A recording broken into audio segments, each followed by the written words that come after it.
The Polish parliament building has been embroiled in a scandal after it emerged an anti-Semitic publication was on sale inside. The latest edition featured a guide on how to recognize a Jew and has been roundly condemned as a disgrace. It's a disgrace that a rag with such headlines can be sold inside the parliament. I hope we will realise how racist publications manage to get away with this. Freedom of speech is no defence. The weekly is called Only Poland, and it's one of 12 publications run by an anti-Semitic politician, former MP Leszek Bubel.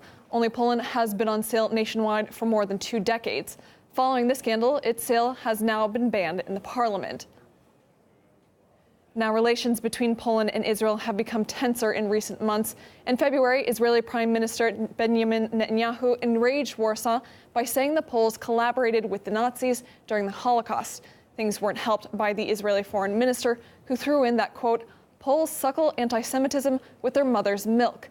Poland reacted by pulling out of a Central European summit in Jerusalem, which was then canceled. In turn, Poland has seen large nationalist marches at the country's Independence Day, attended by various far-right groups. Last year's event was attended by more than 200,000 people, including the country's president.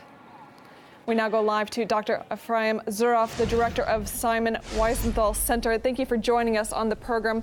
How is it possible that a publication like this was on sale in the parliament?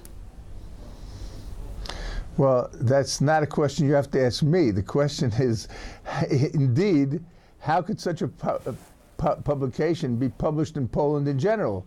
Not to mention, certainly not, to be sold, available for sale in the Polish parliament. It's quite outrageous, I would say. And we saw that it featured a guide on, quote, how to recognize a Jew. Was that a deliberate provocation, do you think? Judging from the nature of this publication, I think this is the kind of things that they publish.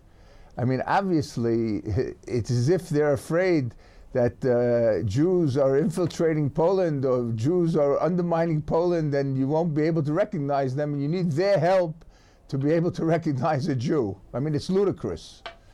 You were saying that this publication shouldn't be available at all in Poland, let alone the parliament, but it's been on sale for over 20 years. Why do you think it hasn't been banned?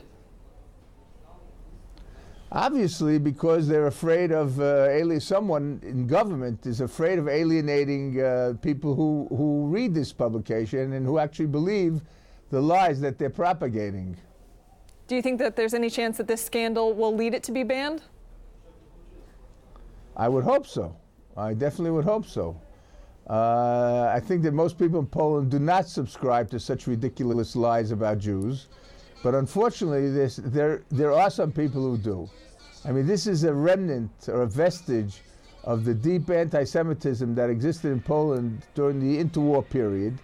And this is, of course, what led or prompted the fact that so many Poles were involved in killing Jews during the Holocaust, which is a fact that the current government is seeking to hide. You're saying that this is a vestige of older times. How big of a problem is anti-Semitism in Poland today? Listen, the truth of the matter is that the situation there is far better than in Western Europe. There's relatively little active anti-Semitism in Poland, certainly not lethal anti-Semitism, like we've seen in Western Europe, and particularly in France, but not only in France. And that's true of Eastern Europe in general. And when it comes to this being published and on sale in the parliament, what kind of reaction do you see coming from MPs? Well, listen, I'm waiting to see the reaction, and I would expect that many MPs would find this objectionable, and they would help take steps to bar publications like this. Because as you noted, freedom of speech is not freedom of speech to incite or to slander. That's not what freedom of speech is about. Dr. Ephraim Zuroff, the director of Simon Wiesenthal Center, thank you so much for joining us on the program.